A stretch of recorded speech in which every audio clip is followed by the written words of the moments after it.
Seal आने वाला प्रभु यीशु मसीह की अति पवित्र नाम है। सब पवित्र लोगों मसीह में रहता हूँ। और भी एक पुनरुत्थान का पवित्र दिन उन्होंने हमें मिल करके देश में प्रभु का पवित्र नाम को ऊंचा करने के लिए कृपा दिया, उसके लिए प्रभु को बहुत बहुत धन्यवाद। आज भी हम लोग जब प्रभु की उपस्थिति में हैं, हमें मिला हुआ समय बहुत मूल्यवान है। हम लोग समय को बिल्कुल थोड़ा भी व्यर्थ जाने नहीं देता, उसका पूरा क्योंकि हमें समयों का भी लेखा देना पड़ता है। इसलिए जैसे हम प्रभु का पहचान में आगे बढ़ेगा, उसके अनुसार हमारा प्रभु का आदर या प्रभु का भाई मानना भी बढ़ेगा। तो प्रभु को धन्यवाद देता है। हमारे बीच में हमें इसका योग्य बनाने के लिए प्रभु ने बहुत बड़ा दाम चुकाया। जो मनुष्य से असंभव था, प्रभु ने संभव बनाया। ऐसा है तो हम कितना प्रभु से आभार होना चाहिए। तो आज भी प्रभु का मेष में जाने से पहले एक छोटा सा आलोचना मैं आपको बताना चाहूंगा। उसके लिए आधार के लिए पढ़ेंगे भजन संहिता 23 अध्याय उसका 5वां वचन। भजन संहिता 23 अध्याय 5वां वचन। तू मेरे सताने वाले के सामने मेरे लिए मेज बिछाता है। तूने मेरे सिर पर तेल मला है। मेरा कटोरा उमड़ रहा है। बस मेरा कटोरा उमड़ रहा है। आज एक कितने लोग बोल सकते हैं कि मेरा भी कटोरा उमड़ रहा है। प्रेज़ लॉर्ड, है ना। बहुत बड़ी बात है प्रिय। कटोरा आपको मालूम है, जब ये 23 भजन संहिताओं में मोती कहा जाता। क्या कहा जाता? मोती। तो इसको मतलब कोई पूछेगा भजन संहिताओं में मोती कौन सा है, पूछेगा तो क्या बोलेगा? 23 भजन संहिता। सबको आएगा ना? हाँ, सब लोग ये सारे बातों को जो सिखाता है वैसे सीखना, है ना। कभी कभी कहीं जाने के टाइम पर ऐसा आपके जीवन में सवाल आ सकता है, भजन संहिता में मोती कौन सा है? तुरंत बोलना चाहिए 23 भजन संहिता, एकदम जंप करके उसको ही मोती बोलता। और आपको मालूम है, अधिकतर माँ बाप लोग अपनी बच्चों को सबसे पहले सिखाने के लिए चाहने वाला भजन संहिता है कौन सा? 23, है ना। अधिकतर माँ बाप जो भी थोड़ा स्पिरिचुअल है, उनमें से अधिकतर माँ बाप बच्चों को सबसे पहले ये 23 भजन संहिता को सिखाता है, और सिखाना भी चाहिए। तो आपको मैं बताता हूँ, ये जो 22, 23, 24 ये तीनों भजन संहिता एक तो बहुत गहराई से मिला जुला हुआ भजन संहिता है। 22 भजन संहिता में हम क्या देखता है, मतलब मानव जाति के लिए जीवन देने वाला एक अच्छा चरवाहा, है ना। 22 भजन संहिता में किसको देखता है? मानव जाति के लिए जीवन देने वाला एक अच्छा चरवाहा। अच्छा चरवाहा अपने भेड़ों के लिए जान देता है। और 23 भजन संहिता में क्या देखता? धर्म की मार्ग में चलने वाला महान चरवाहा। क्या है? धर्म की मार्ग में चलाने वाला महान चरवाहा। और 24 अध्याय में क्या देखता है ना, जब कौन सा चरवाहा? पुनरुत्थान पाया हुआ। तो जब पहला पत्रोस 5 अध्याय का 4 वचन में क्या बोला? महान रखवाला चरवाहा। मतलब 22, 23, 24 ये तीनों मतलब हमारा प्रभु यीशु मसीह की चरवागिरी की 3 अवस्था को बताता है। तो बहुत अनमोल भजन संहिता है। भजन संहिताओं को हम लोग ऐसा सीखना चाहिए, है ना। एक बार ये सीखने के ऊपर है, ये समझने के ऊपर है ना। एक बार एक जवान व्यक्ति 23 भजन संहिता गा करके एकदम लोगों को इतना हर्षित किया, लोग इतना आनंदित और मगन हो गया, लोग मतलब इतना उत्साही हो गया, खुशी से भर गया, है ना। थोड़ी देर के बाद में एक बुढ़ा आदमी उठ करके वही 23 भजन संहिता को पढ़ा। पढ़ने के समय में क्या हुआ मालूम है? सब लोग रोने लगा, सब लोग एकदम मतलब टूट गया दिल। तो बाद में वो जवान को पूछा, आप जब बताया सब लोग हर्षित हो गया, और उस बुढ़ा आदमी जब बताया वो सब लोग रोने लगा, पछतावा किया। बात क्या है? वो क्या बोला मालूम है? देखिए, उसने दिया हुआ माना वो बोलता है कि माना मुझे गीत आता है, मुझे गीत कैसे गाना है, कौन सा ट्यून से गाना है, कौन सा रिदम में गाना है वो मुझे मालूम। परंतु उसको चरवाओं को मालूम। क्या मालूम? मैं चरवाओं को नहीं जानता, मुझे सिर्फ गीत गाना आता। गीत में बहुत ट्यूनिंग से गा करके लोगों का मनोरंजन बढ़ा सकता हूँ, परंतु वो व्यक्ति जो है वो उसमें बताया वो चरवाओं को जानता है। समझ में आया? हम कितना भी रिदम मिला करके गीत गा करके खुशी बनाने से कोई फायदा नहीं प्रियो। यदि प्रभु को नहीं जाना है ना, प्रभु को चक्कर अनुभव नहीं किया, सारे बात व्यर्थ ही व्यर्थ है। तो इसलिए अपने को जानना है। अपनी एक बात जब सुनता है तो कहां तक हमारा जीवन बदलता है, हमारा मन बदलता है, ये बात को हमें देखना चाहिए। यहाँ पर हम लोग देखते हैं कि हम सारे पवित्र लोग, हम लोग मिट्टी से बनाया हुआ है। कैसे बनाया है? हाँ, यहाँ पर बोलता है कि मेरा बर्तन उमड़ रहा है। मेरा कटोरा मीन्स बर्तन है ना, बर्तन। अभी आपको मालूम है हमें प्रभु ने अपनी हाथ में बनाया और हमारे अंदर क्या भर दिया? अपनी आत्मा को भर दिया। बहुत बड़ी बात है ना। जब दूसरा कोरिन्थी 4:7 परंतु हमारे पास वह धन मिट्टी के बर्तनों में रखा है। देखा, हम लोग कौन है? मिट्टी की बर्तन है। हम लोग मिट्टी से बनाया गया। कोरिन्थी 2:7 में हम देखता है प्रभु ने हमें मिट्टी से बनाया। प्रयोग बहुत बड़ी बात है। हम मिट्टी की बर्तन है। हमारे जीवन में हमारे प्रभु को पूर्ण अवकाश है। हमारा जीवन में हरेक बहुत लोग ही जानना, प्रभु कभी भी अपने मनमानी नहीं करता, वो हमको बहुत प्यार करता है, लेकिन हमारे ऊपर प्रभु का सर्वाधिकार है। प्रभु का सर्वाधिकार है, क्योंकि आपको मालूम है जब एक बार वाला ये वचनों को समझाने के लिए यिर्मयाह को समझाते हुए प्रभु ने कहा हुआ एक शब्द हमें छूने वाला शब्द है। यिर्मयाह नबी की किताब उसकी 18 अध्याय उसका 4 से 6 तक वचन पढ़ना।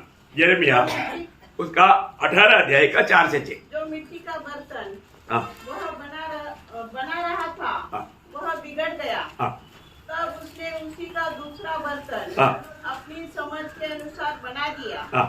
तब यहोवा का यह वचन मेरे पास पहुंचा। यहोवा का वचन मेरे पास पहुंचा। हे इस्राएल के घराने, यहोवा की यह वाणी है कि इस कुम्हार के समान तुम्हारे साथ क्या मैं भी काम नहीं कर सकता? देखिए, ये कुम्हार ने जो काम किया तुमने देखा ना, ऐसा मैं तुम्हारे साथ भी कर सकता है। और आगे देख, जैसे मिट्टी कुम्हार के हाथ में रहती है वैसे ही है इस्राएल के घराने, तुम भी मेरे हाथ में हो। देखा, तुम मेरे हाथ में है। बोले कि मतलब ये कुम्हार जैसे चाहता है वो बर्तन को बनाता है, मूड़ता है, वैसा तुम भी मेरे हाथ में हो। कितना मनोहर बात है प्रियो, हम लोग जानना है ना। प्रभु जहाँ चाहे हमें बना सकता है। हमें बनाने का पूरा अधिकार हमारे प्रभु को है ना। स्त्री जनों के बारे में प्रभु ने क्या बोला? बलहीन पात्र। कैसा पात्र है? निर्बल पात्र है ना। आपको सबको मालूम है, पहला पत्रुस 3 अध्याय का 7, मुझे पढ़ने की जरूरत नहीं। एक बात आपको बताना चाहता हूँ, हमारे लोग जो भी उधार पाए हुआ लोगों को मैं बताना चाहता हूँ, हम अनेक उधार पाए हुए लोग प्रभु का एक पात्र है या बर्तन है। प्रभु का एक पात्र है, एक बर्तन है।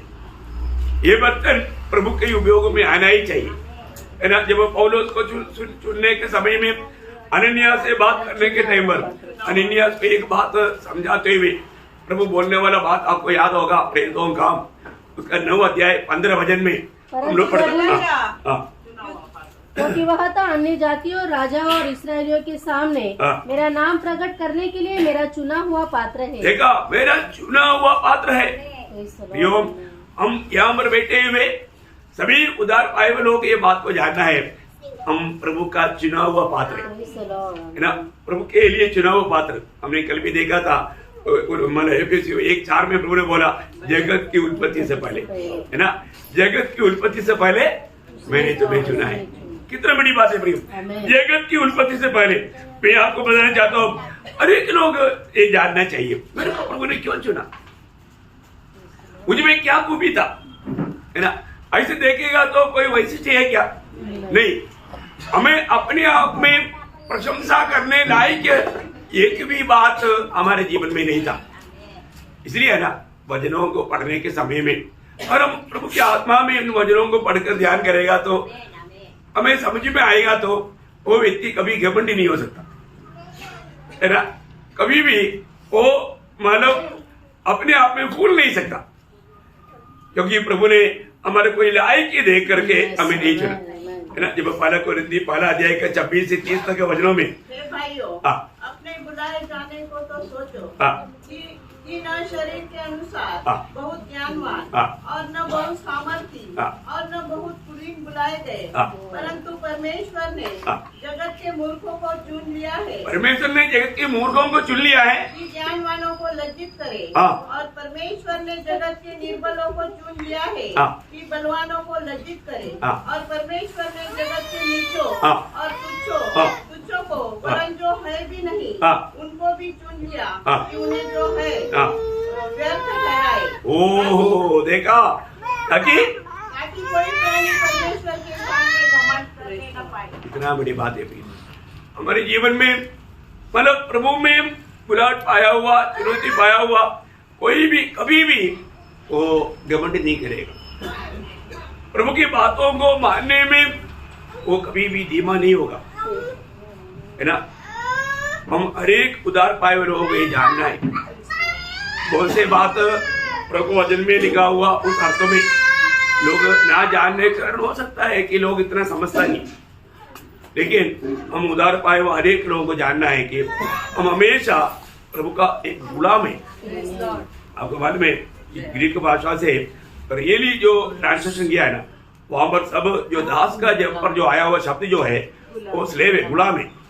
गुलाम शब्द है, और गुलाम शब्द का अर्थ जानने वाला वो बालक कभी भी एक तो घमंड नहीं हो सकता और अटिला का स्वभाव में नहीं आ सकता, है ना। मतलब एक गुलाम है तो हर एक बात मानेगा भाई, एक ओपिनियन बोलने के लिए उसके पास हिम्मत नहीं, स्वामी ऐसा नहीं, ऐसा करो, ऐसे बोलेगा नहीं बोल सकता।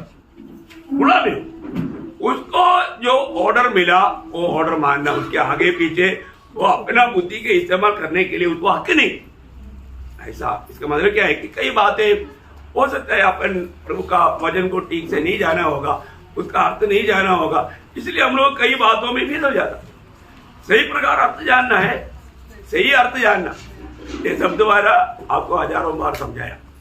तो एक बात है, हम लोग इस प्रकार का अनुग्रह पाने के लायक नहीं था।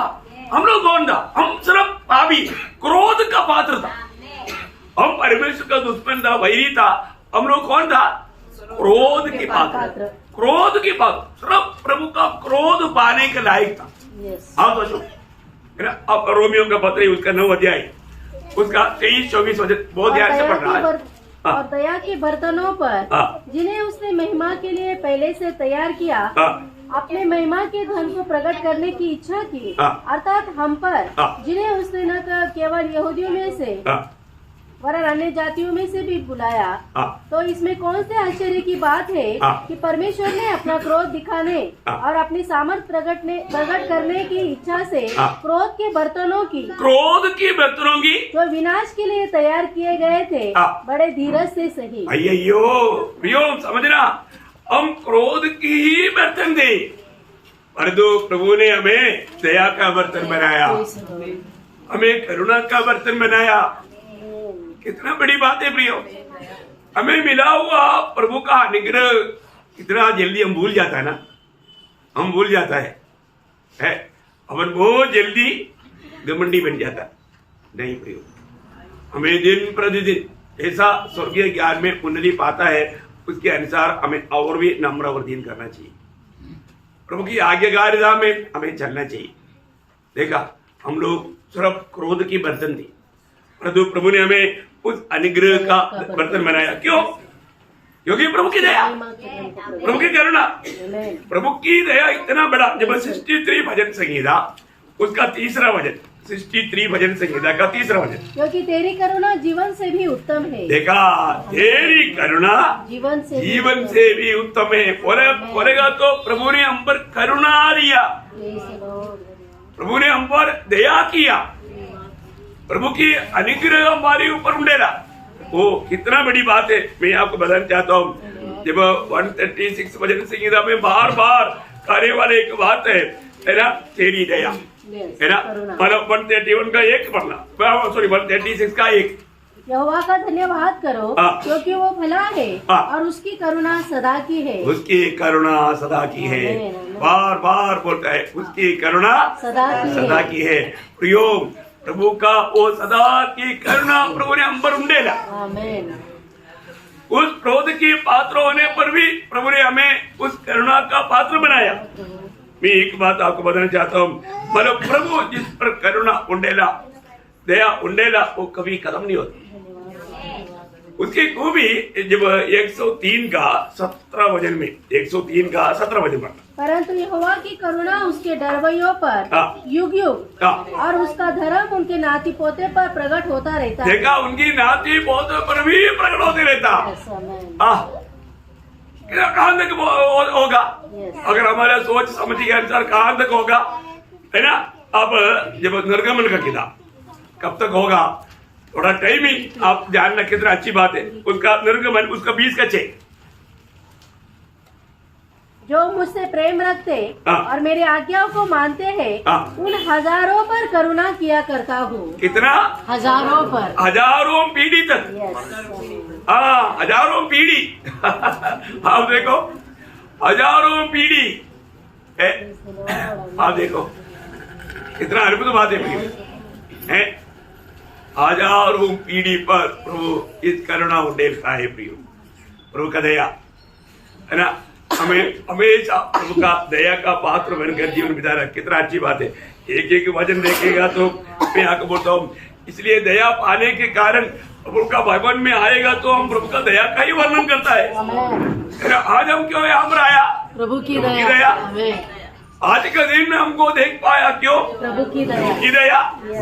हर एक बातों में प्रभु की दया अंबर था। इसलिए हम लोग आज खुशी के साथ, आनंद के साथ, जब 48 वचन संहिता का 9 वचन पढ़ना। 48। हे परमेश्वर, हमने तेरे मंदिर के भीतर तेरी करुणा पर ध्यान किया है। क्या किया? तेरी करुणा पर ध्यान किया। देखा, प्रभु के भवन में आने के बाद में श्वास छोड़ने के टाइम पर याद करना। क्या करना?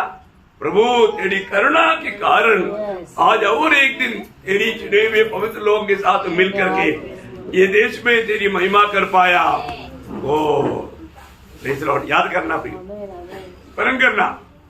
हमारे जीवन में हमेशा हर एक काम, हम लोग जो भी काम कर पाता है, प्रभु की करुणा है, प्रभु की दया है ना। आज भी यहाँ पर खड़ा होता है तो प्रभु की करुणा है ना। प्रभु की करुणा नहीं होता यहाँ पर आज खड़ा नहीं हो सकता। लेकिन प्रभु की करुणा इतना बहुत बड़ा बात है। लेकिन आज बहुत लोग करुणा पाने के बावजूद भी प्रभु के हाथ में इस्तेमाल नहीं हो पाता। करुणा पाया वो लोग इस्तेमाल होना चाहिए ना। प्रभु ने प्रभु के लिए अलग किया वो लोग, लेकिन तो भी प्रभु अपना महिमा के लिए इस्तेमाल नहीं कर पाता। कारण क्या मालूम है? वो एक सच्चा पवित्र जीवन नहीं बिताता। हमारा ये एक बर्तन के रूप में प्रभु को इस्तेमाल होना है, तो हमारा स्वामी का इस्तेमाल में होने वाला एक पात्र बनना चाहिए करके हमारे अंदर भी एक ऐसा एक इच्छा चाहिए। उसके लिए एक उत्साह चाहिए। प्रभु किसको इस्तेमाल करेगा? दूसरा तिमोथी उसका 2 अध्याय का 21 करेगा तो वह आदर का बर्तन और पवित्र ठहरेगा और स्वामी के काम आएगा। देखा, वो स्वामी के काम आएगा। जो लोग इस दुनिया में रहने के समय में, शरीर में रहने के समय में इस दुनिया की अशुद्धि, शारीरिक जीवन में आने वाले अशुद्धियों को सब बात को दूर करके, बहुत की बात, मैं एक बात आपको बताना चाहता हूँ। मतलब दानिएल ने लिया हुआ निर्णय, ऐसा निर्णय पवित्र लोग लेना चाहिए। हाँ, देखिए दानिएल 8 आपको मालूम है, सोनादार वजन है। मैं अपने आप को अशुद्ध नहीं करेगा, मैं अपने आप को अशुद्ध नहीं करेगा। आपको मालूम है? ऐसा चिंता, ऐसा ध्यान, ऐसा निर्णय। इसलिए बाइबल में ऐसा एक पवित्र जीवन बिताया हुआ, बिल्कुल एक प्रिय दोष नहीं लगा सकता, ऐसा एक जीवन बिताया हुआ एक अतुल्य व्यक्ति, इवन स्वर्ग में अति प्रिय करके, प्रिय नहीं अति प्रिय करके अगर एक व्यक्ति को गवाही दिया है तो वो दानियल है, और वो भी 3 बार। अब देखो, आप दानियल को कैसे भी उल्टा पलटा करके देखो, एक भी कमी नहीं पाएगा। बाकी किसी का भी जीवन में, और इतना कष्ट में गुजरा हुआ अय्यूब के जीवन में भी कमी देख सकता। मतलब दुनिया भर का जो भी है, मूसा पर देखो, अब्राहम पर देखो, सब पर, और तो दानियल को देखो, आपको एक भी नहीं मिलेगा, एक भी। आप किसी प्रकार कौन सा साइड से भी देखो, अब अगर आप मिलता है तो मुझे बोलना, मैं आपको क्लियर करके दूंगा, नहीं मिलेगा। बहुत बड़ी बात है। क्यों? क्योंकि वो उसका निर्णय है, मैं अपने आप को अशुद्ध नहीं करेगा। देखा, वो एकदम विश्वास योग्य था, वो अपने निर्णयों में बना रहा। ये कोई अच्छी बात नहीं। अपने जीवन में हमें ये बात को जानना है कि प्रभु मुझको आज इस्तेमाल कर पाता है क्या है। हमारे जीवन में प्रभु इस्तेमाल करने वाला लोग बिल्कुल प्रभु में एक पवित्र जीवन बिताने वाला, और उसमें वो विश्वास योग्य होना चाहिए। अब हमारे में प्रकाश के 17-14 में क्या बोला? प्रभु उन लोगों के साथ काम करता है, बुलाए हुए, चुने हुए और विश्वास योग्य। 3 गुण वहां पर लिखा, बुलाए हुए, चुने हुए और विश्वास योग्य। देखिए, यहाँ पर मैं एक बात आपको समझाता हूँ। प्रियो, हम लोग जब यहाँ पर आया, आज हम प्रभु की उपस्थिति में आया, हमारे दिल प्रभु की ओर है, हम प्रभु की ओर एकाग्र दिल के साथ बैठ पा रहा है, क्या हजारों चिंता है, टेंशन है। देखो, प्रभु की उपस्थिति में जब भी आता है, मैं काम पर आया प्रभु की उपस्थिति में, मैं क्या सुनता? प्रभु को सुनता। प्रभु को सुनने वाला, प्रभु का वचन जब हम सुन रहे हैं, यीशु मसीह ने शास्त्री फरीसियों को कहा हुआ एक शब्द, बहुत अनमोल शब्द है, आप लोग सब अच्छा शब्द है। मत्ती की समाचार उसका 23 अध्याय उसका 26 होने पड़ना। हे अंधे फरीसी, पहले कटोरे और थाली को भीतर से मांज। कहाँ से? भीतर से। भीतर से प्रियो, हमारे भीतर से साफ करो। बाहर से आप लोगों को कोई गंदा कपड़ा नहीं पहना है, बाहर से आप लोगों ने बहुत अच्छा कपड़ा पहना है, परंतु भीतर कैसा है? अपने जीवन में हमें बात को जानना है, हमें बात को जानना है कि भीतर कैसा है, तो बहुत बड़ी बात है। अपने जीवन में हमको ये जानना प्रियो, भीतर से। प्रेज लॉर्ड, प्लीज ब्रदर, आप उनको उधर ही बैठा करके बैठो, उनको मालूम नहीं। प्रेज लॉर्ड, आपने अच्छा किया, लेकिन जो भी है ना, मैं थोड़ा आप लोगों में देखता है, अपने इस तरह से समझना।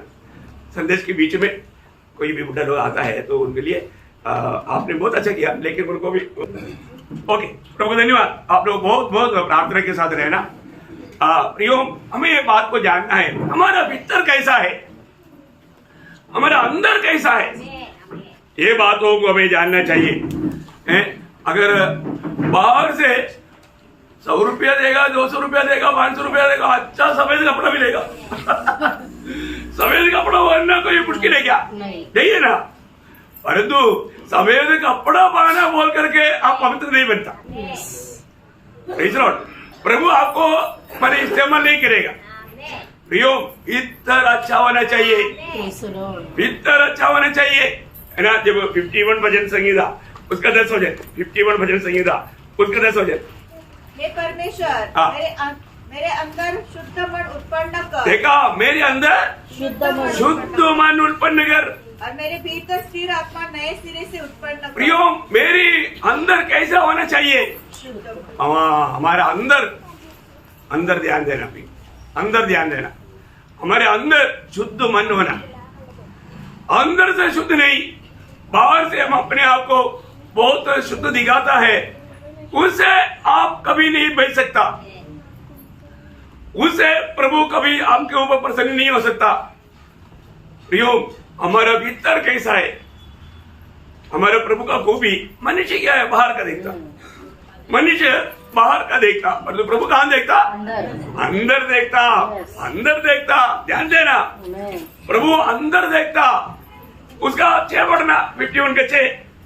देख तो हृदय की सच्चाई से प्रसन्न होता है, और मेरे मन ही में हाँ। ज्ञान सिखाएगा। देखा, तुम अंदर की सच्चाई से प्रसन्न होता। अंदर सच्चाई क्या, अंदर में पवित्रता ये क्या है ना, सच्चा पवित्र भावना के साथ, पवित्र इच्छा के साथ प्रभु के उपस्थिति में होना कितना जरूरी बात है ना। आज भी मतलब वो पुराना मनुष्य का स्वभाव को लेकर के पुराने रीति में कपटता के साथ भक्ति करके धोखा खाने वाले लोग बहुत हैं। हम लोग जब प्रभु के उपस्थिति में आता है हमें अपने आप को परखना है, एक सच्चा दिल के साथ, एक पवित्र दिल के साथ मैं प्रभु की उपस्थिति में आता है क्या। क्योंकि प्रभु प्रसन्न होना है तो हमारा हृदय की सच्चाई से प्रभु प्रसन्न होता है। प्रभु में इस्तेमाल करना है तो जो व्यक्ति वास्तव में पवित्र जीवन बिताता है उनसे प्रभु प्रसन्न है। आपको मालूम है ना, एक बार हमारा ये कहानी मैंने बहुत बार आपको बताया। सोक्रेटिस ने बोला, बेटे बोल मैं तुझे देख पाऊं, मैं तुझे देख पाऊं। प्रियो, एक व्यक्ति का बात सुनेगा तो वो व्यक्ति का पूरा चित्र एक आत्मिक जन समझ सकता है। समझ में आया? यीशु मसीह उसको समझाने के लिए बताया हुआ एक बात मैं आपको पढ़ाता हूँ। मतलब ये बात अंदर की बात है, अंदर क्या है वो बात भी हम समझ सकता कब है ना, उनकी बातों पर ध्यान कर है ना। प्रभु ने क्या बोला मालूम है? जब मत्ती की सुसमाचार 12 अध्याय उसका 33 से 37 तक का वचन, मैथ्यू चैप्टर 12 33 to 37। यदि पेड़ को अच्छा कहो तो उसके फल को भी अच्छा कहो, या पेड़ को निकम्मा कहो तो उसके फल को भी निकम्मा कहो, क्योंकि पेड़ अपने फली से पहचाना जाता है। देखा, पेड़ कैसे पहचाना जाता? फल से पहचाना जाता। हे सांप के बच्चों, तुम बुरे होकर कैसे अच्छी बातें कह सकते हो? क्योंकि जो मन में भरा है वही मुंह पर आता है। भला मनुष्य मन के भले भंडार से भली बातें निकालता है, और बुरा मनुष्य बुरे भंडार से बुरी बातें निकालता है। और मैं तुमसे कहता हूँ कि जो निकम्मी बातें मनुष्य कहेंगे न्याय के दिन में हर एक उस बात का लेखा देंगे, क्योंकि तो अपनी बातों के कारण निर्दोष और अपनी ही बातों के कारण दोषी ठहराया जाएगा। बहुत बार मैं आपको बताना चाहता हूँ, बहुत बार लोग जीव को बिल्कुल पूर्ण रूप में मतलब आजादी दे करके बातें करता है, मतलब कंट्रोल नहीं, ऐसे नहीं बोलना। प्रभु के लोग एक बात कहता है तो वो बात सच होना चाहिए। और खास करके प्रभु के लोग जब भी हम आपस में बात करेगा, सुनने वालों को आत्मिक उन्नति मिलना चाहिए है, उनको आत्मिक उन्नति मिलना चाहिए। बहुत बड़ी बात है। अगर सुनने वालों को प्रभु का वचन में लिखा है, जब मानव एफेसियों का पत्री 4 अध्याय का 29 वचन, कोई गंदी बात तुम्हारे मुंह से न निकले, पर आवश्यकता के अनुसार वही निकले जो उन्नति के लिए उत्तम हो। देखा, उन्नति बाकी लोगों को, सुनने वालों को आत्मिक जीवन में उन्नति मिले, बढ़ोतरी मिले, है कितना अच्छी बात है, कितनी अच्छी बात है। अपने जीवन में प्रियो, प्रभु में आने के बाद एक विजय जीवन बिताने वाले व्यक्ति का एक चिन्ह में हमेशा बोलता हूँ, क्या हो? करेक्ट। देखा, ध्यान है, बाकी लोगों को ध्यान नहीं। प्रयोग, एक सच्चा विजय जीवन बिताने वाले भक्त का मुंह में हमेशा प्रभु का स्तुति रहेगा, वो हर वक्त प्रभु का स्तुति करते रहेगा। करना चाहिए है ना। जब 34 भजन संगीता का पहला भजन में दावीद क्या बोलता? मैं हर समय धन्यता करूंगा, उसकी स्तुति निरंतर मेरे मुख से होती रहेगी। देखा, उसकी स्तुति निरंतर मेरे मुख से होती रहेगी, निरंतर होते रहेगा। देखा, कितना श्रेष्ठ बात है। एक सच्चा उदार पाया हुआ जन, उनकी मुंह से कितना अच्छी बात निकलना चाहिए ना। बातों से ही मालूम पड़ता है कि वो कांत आत्मिक जन नहीं। कई लोग दुनिया की बातें कहना शुरू कर देता है, फिर बंद नहीं होता ना। मैं कई बार कई लोगों का बातों पर ध्यान किया, कई लोग किसी के साथ मतलब मोबाइल में बात कर रहे हैं, 1 घंटे से बात कर रहे हैं, परंतु एक भी शब्द प्रभु का नहीं आया। कितना दुखदायी बात है भाई। कई लोगों के पास मोबाइल है, वो मोबाइल में कभी भी वो स्टेटस वगैरह में भी प्रभु का बात नहीं डालता, दुनिया की बात, बाल ठाकरे की बात आ रही। देखो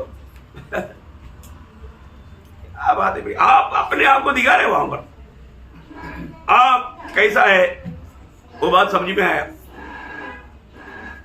प्रभु के लोगों को दुनियादारी के ऐसे बातों में जाने के लिए शर्म आना चाहिए, है सावधान रहना प्रिय।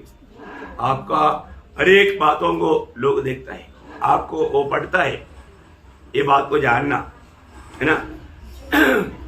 मतलब एक बार एक गांव में जाकर एक व्यक्ति ने एक व्यक्ति को पूछा, आपने सुसमाचार सुना है क्या?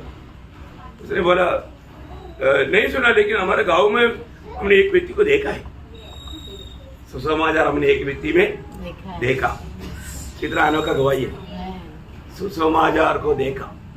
ऐसा होना चाहिए, देखने लायक प्रभु का जीवन बिताने वाला बात कितना श्रेष्ठ बात है। तो इसलिए अपने को कितना स्तुति करना चाहिए। हमने कितना उपकार पाया आपको मालूम नहीं, गिनती नहीं कर सकता। तो स्तुति करने में हम कंजूसी करना चाहिए नहीं है ना। जब 103 भजन संगीता वाला पढ़ेगा तो एक से क्या बोलता, हे मेरे मन क्यों धन्य कहना, और जो कुछ मुझ में है वह उसके पवित्र नाम को धन्य कहे। क्यों? हे मेरे मन यहोवा को धन्य कह और उसके किसी उपकार को न भूलना, किसी उपकार को नहीं भूलना। प्रभु ने किया वो उपकार को कौन गिनती कर सकता? नहीं कर सकता, है गिनती नहीं कर सकता। इतना उपकार किया फिर भी हम धन्यवाद नहीं देता। देखो आपको मालूम है 83 भजन संगीता का पहले वचन में लिखा है स्तुति करना, आपको वचन मालूम है? ओ आप करता नहीं इतना है। बहुत लोगों को वचन मालूम लेकिन अमल नहीं करता। वचन मालूम, वचन मालूम होने से काम चलेगा? नहीं नहीं नहीं नहीं, वचन को मानना है। प्रकाशित वाक्य में हमने देखा ना, प्रकाशित वाक्य का शुरुआत में ये वचन पढ़कर सुनाने वाला, सुनने वाला और मानने वाला धन्य है, परंतु आखिर में एक ही है, मानने वाला। 22 का 7 में लिखा, यो मानने वालों को भी आशीष है। इसलिए अभी आप लोग जरूर भाग्यवान लोग हैं, क्योंकि आप लोग वचन सुन रहे हैं। अभी प्रभु आएगा तो उधार पाए हो जाएगा, बाकी रह जाएगा। कौन जाएगा?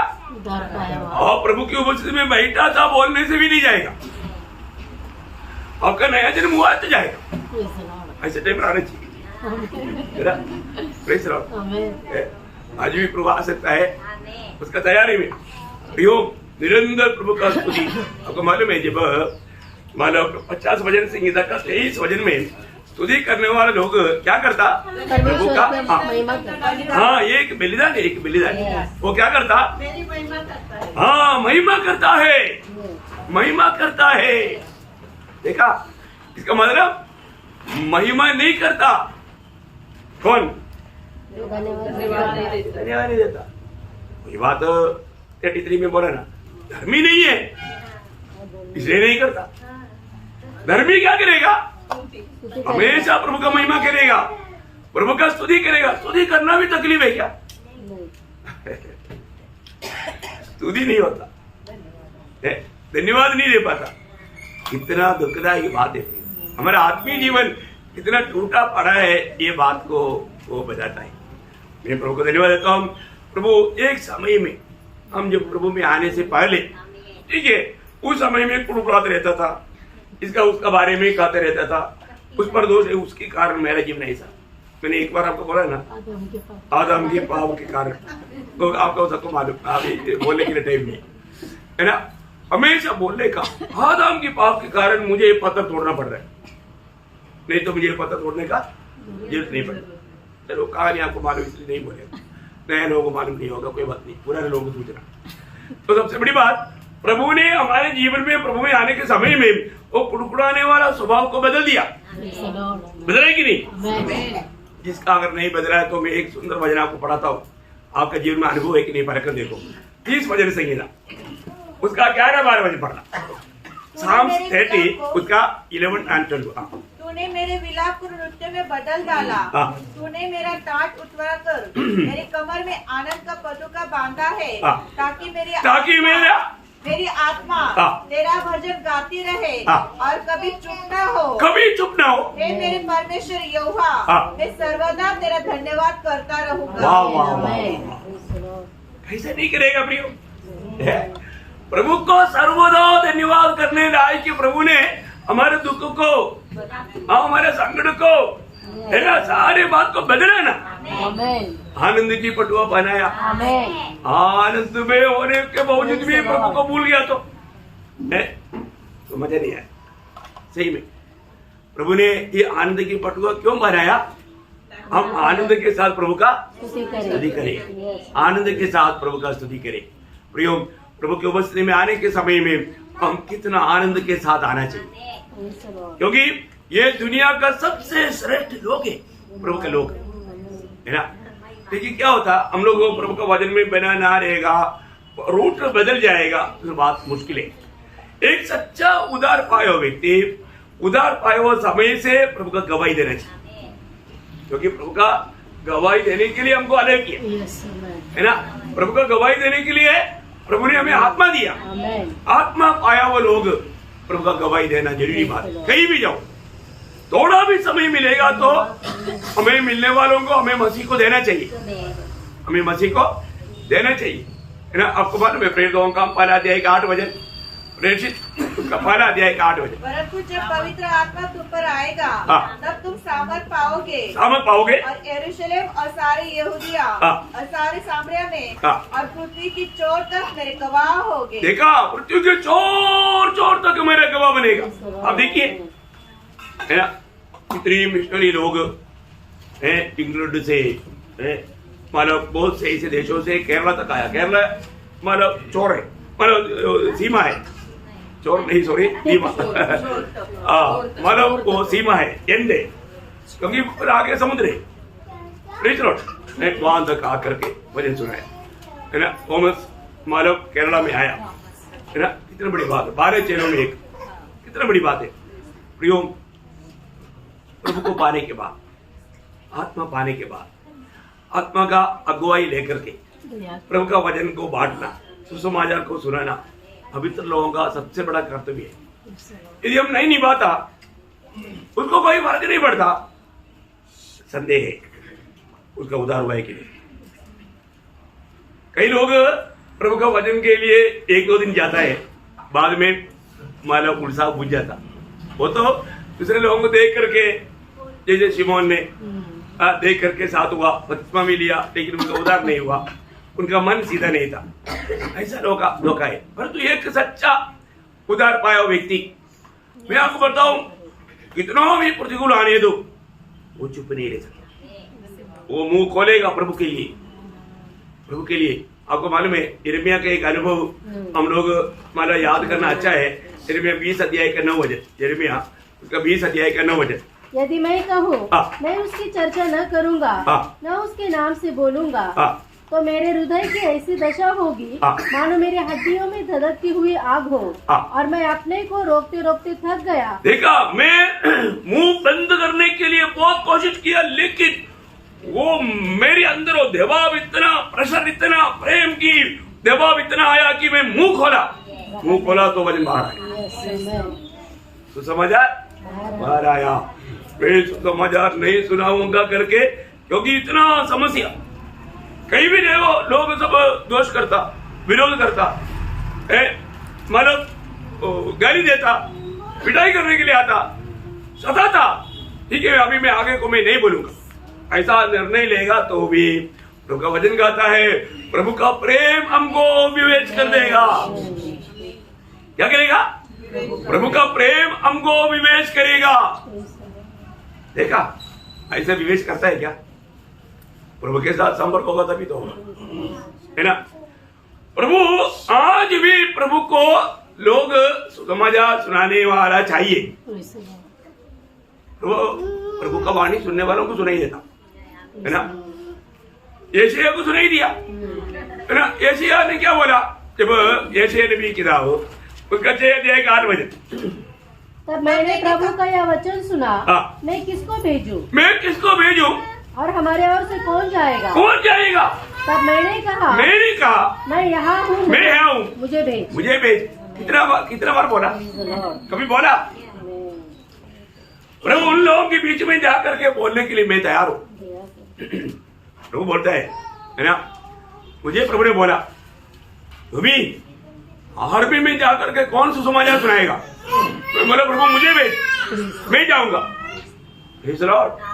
अब बताओ, हैं? मैं आपको बोलता हूँ, मुझे यूट्यूब के द्वारा बहुत लोग सुनता है, चैलेंज करता हूँ, मैंने जितना बोला ऐसा कोई भी आर्मी के जवान बोला है तो मेरे सामने आओ। ये कोई मेरा घमंड की बात नहीं प्रियो, प्रभु का आने की रहे, क्योंकि प्रभु का वाणी सुन करके मैंने काम किया।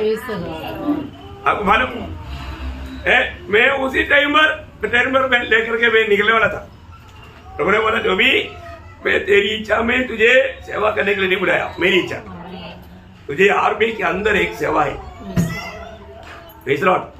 प्रियो, जो भी देश में रहा, सिपाही से लेकर के जनरल तक सुसमाचार सुनाया, उनका बंगला में जाकर के सुसमाचार सुनाया। इवन मैं नासिक में रहने के टाइम पर भी वो बहुत बड़ा मेरा गवाही है। सिर्फ स्टेशन कमांडर नहीं, इधर स्कूल का जो जनरल साहब है उनको तक जाकर के सुसमाचार सुनाया। इसलिए स्टेशन कमांडर ने बोला इसका नेट ड्यूटी माफ। देखो, हाँ, अरे आपको नुकसान सोचता है ना, लाभ आना। इसलिए कोई भी एक मीटिंग के लिए रुकावट नहीं आया। ये बात बोलेगा तो कौन सा आर्मी के जवान मानेगा? कोई नहीं मानेगा, पर तो अपना अनुभव आना, कितना गवाह बैठा है। और इतना ही नहीं, लड़ाई के मैदान में डेली बाइबल क्लास। अरे ये बात तो आर्मी का सब जवान लड़ाई के मैदान में नहीं जाता, तो ऐसे भी मौका दिया। 11 महीना साउथ अफ्रीका में, मोजाम्बिक में बाइबल क्लास। आप देखो, कोई वीजा का जरूरत नहीं, प्रभु भेजा, प्रभु ऐसे भेजता है।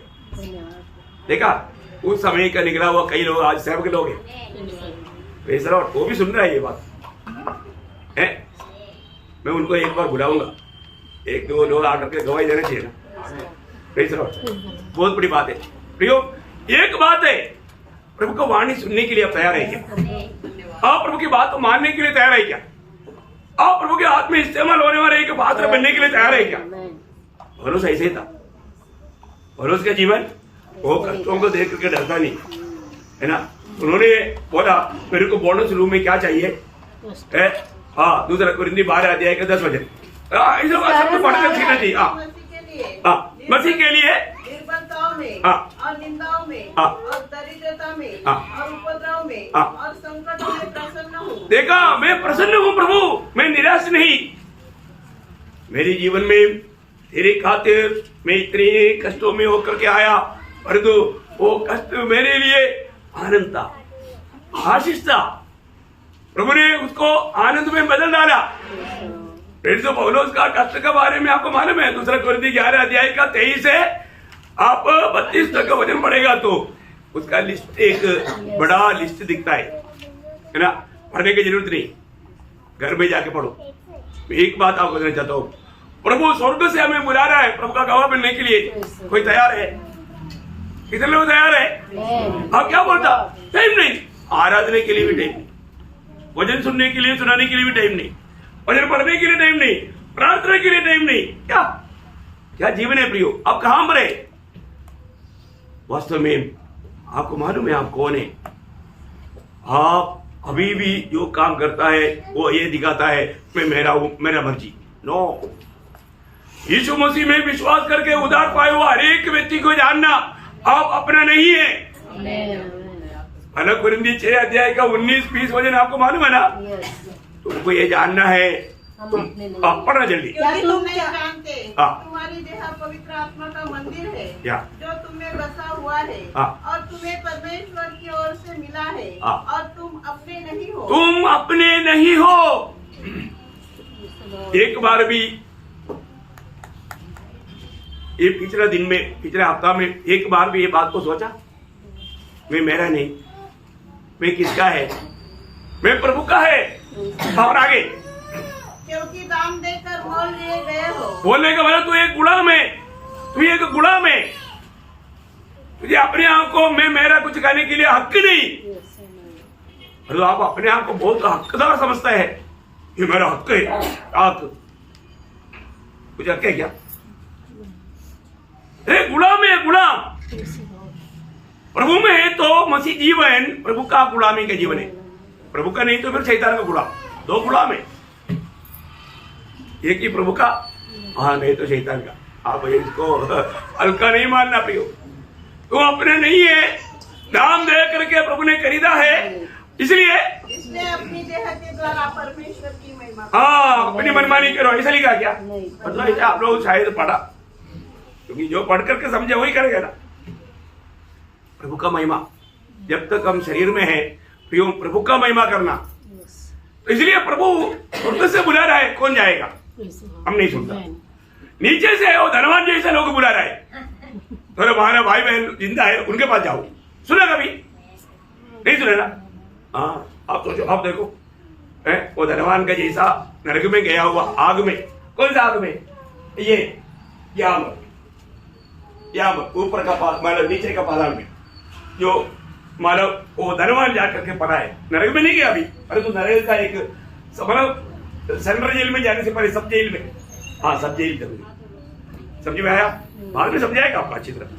तो यहाँ पर मानव लूका का सुसमाचार 16 अध्याय उसका 27-28 है। उसने कहा, तो हे पिता, हाँ, मैं तुझसे विनती करता हूँ हाँ, कि तू उसे मेरे पिता के घर भेज। देखा, इस आग में गया हुआ सबका लोगों का विचार क्या है? प्रभु, मेरे पत्नी और बच्चा, मेरा पोता, उनके पास फ्रीज, आपके दास को भेजो, आपके वजन लेकर भेजो, ये वजन उनको समझा दो, ताकि वो लोग यहां पर ना आए, यहां पर ना आए। देखा, इसका मतलब नीचे से भी आवाज आती। कभी सुना? नहीं सुना ना? हाँ, यही तो बात है। हम लोगों को सुनने वाला कान बंद है। प्रियो सुनो, नीचे से जो लोग पाप में मर गया, जो मसीह में नहीं मरा, वो लोग आज इस आग में तड़प रहे, काइन से लेकर के। है इतना भयंकर बात है, आपको बाद में बहुत विस्तार से समझाऊंगा। है तुम्हारा ऊपर से बुला रहा है, नीचे से बुला रहा है, बगल से भी बुला रहा है, बगल से आपकी हाथ पड़ोस से बुला रहा है। बुला सुना? नहीं सुना ना? प्रेरित दो का 16 अध्याय का 9 वचन, प्रेरित दो 16 का 9 वचन। वहाँ पौलुस ने रात को एक दर्शन देखा कि एक मकदूनी पुरुष खड़ा हुआ उसे विनती कर रहा, पार उतर कर मकदूनिया में आ, हमारे पास आओ, हमको वचन सुनाओ। और वहां के लोग, नेपाल के लोग बुला रहे, नासिक में रहने वाला प्रभु के लोगों, मेरे पास आओ, हमारे पास आओ, हमको सुनाओ। सुना कभी? पड़ोस में रहने वाले लोग बुला रहे, हमको आकर के सुनाओ। पौलुस ने सुना, पौलुस गया, मार मिला, लेकिन आत्मा भी नहीं। हाँ, अपन जाएगा तो सब लोग बहाना लेकर नहीं कराए, बोके लेकर आपको फूल देगा। तो एक बात जानना, प्रभु में मुलाकात पा करके, मैं एक मसीह के विश्वासी के बोल करके प्रभु के हाथ में हम इस्तेमाल नहीं होता, अपना मनमानी में जीवन में जाता। इतना दुख भरा बात है फिर है। और आकर के प्रभु में भी हाथ डालने के लिए कोई डर नहीं, वो डंडे को खाता पीता। अरे एक जन को आपने सुसमाचार ही नहीं सुनाया, प्रभु के साथ विश्वासियों की नहीं जीवन बिताया, अब कैसे आप जानते हैं? मेरे को समझ में नहीं आता।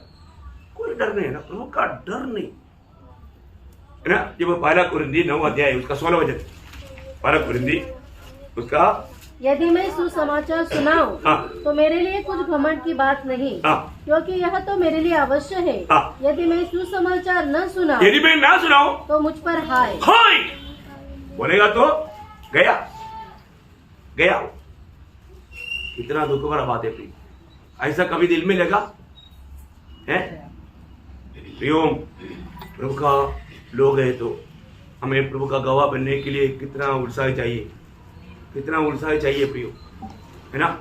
आप यात्रा में क्यों ना हो, है, और पैदल क्यों ना हो। मैं आपको बताऊं, मुझे कभी भी पैदल चलना चाहता माना पड़ता है ना, मैं देखता हूँ कोई पैदल जा रहा है क्या, मैं भागता हूँ और उसके पास जाता हूँ, उसके साथ शुरू कर देता हूँ।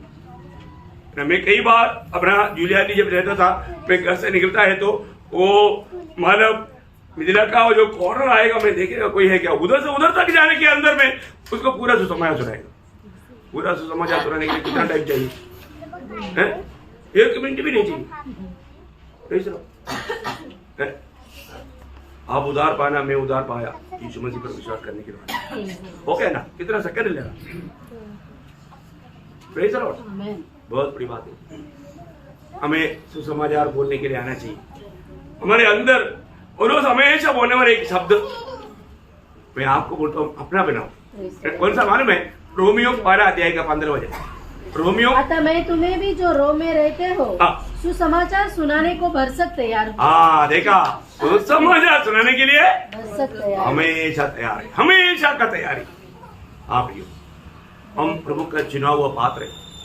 प्रभु का चुना हुआ पात्र होने के कारण हमारे जीवन में हमें प्रभु को देने की तैयारी हमें हमेशा चाहिए। बहुत श्रेष्ठ बात है। मैं आपको बताना चाहता हूँ, अपने जीवन का समय को नष्ट नहीं करना, नष्ट नहीं करना है। अपने जीवन का समय बहुत बहुमूल्य, अपने जिम्मेवारी को मत भूलो। हमें प्रभु ने अंधकार से अद्भुत ज्योति में लाया है, तो उस प्रभु का गुण प्रकट करके जीवन बिताना एक उदार पायो हर एक पौत्र लोगों का कर्तव्य। यदि आपने प्रभु का गवाही नहीं बना तो आपको मालूम है, लेवी 5:1 में लिखा है, वो पाप करता है, पाप करता है, दोषी ठहरेगा। उसका 17 वचन में लिखा है, उसका सजा उसको मिलेगी। आज बहुत लोग सजा पाने के कारण वो अपने जिम्मेवारियों को नहीं समझता। प्रियो, नासिक मंडली के लोग हर एक छोटी छोटी बातों को भी शिकावर हो गए। मैं करीबन 24-25 साल से आपके बीच में सेवा करता हूँ। आपको एक भी वचन को आपको नहीं समझा करके आप में से एक भी नहीं बोल सकता, और आपको सही शिक्षण दिया चैलेंजिंग दीदी में है। तो भी आप लोग अभी भी, मैं तो हर एक को बोलता है कि नासिक मंडली एक मिशनरी मंडली है, मैं सबको ही बोलता है। प्रेज़ द लॉर्ड है। अभी भी ऐसा बात नहीं, बहुत लोग एक आधा लोग छोड़ के बाकी बहुत अच्छा है ना, क्योंकि मानव वर्ल्ड प्रीचर भी आकर के गवाही दिया, ऐसा मंडली हमने दुनिया में कहीं नहीं देखा। प्रेज़ द लॉर्ड, आपने इनको अच्छी तरफ सिखा कर रखा है, तो उन्होंने गवाही दिया। रोगदास, जोन भाई, थॉमस और उन लोगों ने गवाही दी। कितनी बड़ी बात है। जो भी है प्रयोग, ये गवाही तोड़ना नहीं, और भी उन्नति पाना, बढ़ना है, तो आप सबको आशीष दे, प्रभु को महिमा मिले। आमीन।